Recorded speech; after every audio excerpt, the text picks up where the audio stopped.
La Malaisie. Alors c'est une forme malaise de silat. La Malaisie, hein, c'est une sorte de longue péninsule entre la Thaïlande et l'Indonésie. On change d'univers.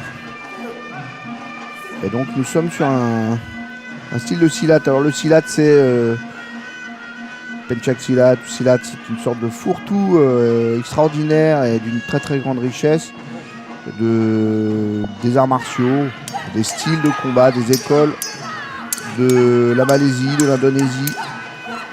C'est donc des siècles et des siècles de maturation guerrière parce que c'est un endroit où on s'est beaucoup battu entre soi, contre les pirates, contre les envahisseurs étrangers, nombreux. Et donc c'est un style assez guerrier. Mais alors là on a une école qui est une des principales écoles de Malaisie, qui nous présente un style plus dansé. Même si on entend bien les armes résonner, donc on joue quand même avec des lames non aiguisées.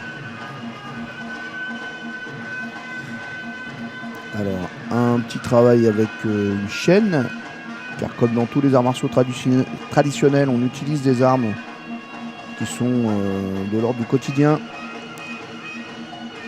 Machette, serpette, chaîne, bâton.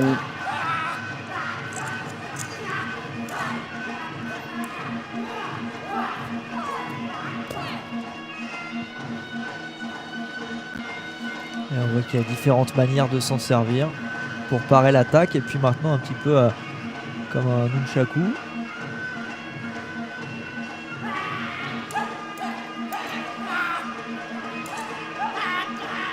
Et voilà, et pour étrangler.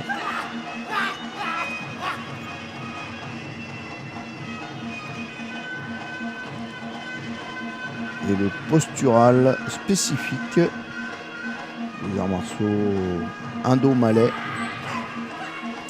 Donc on est en Malaisie, on fera un petit tour par l'Indonésie tout à l'heure, avec une démonstration dont on pourra mesurer les différences, ça va être intéressant. Et puis aussi une version plus self-défense, plus moderne du Pencak Silat. Enfin là c'est pas du Pencak Silat, hein, c'est du Silat malais, Senigayong. Il y a des petites différences.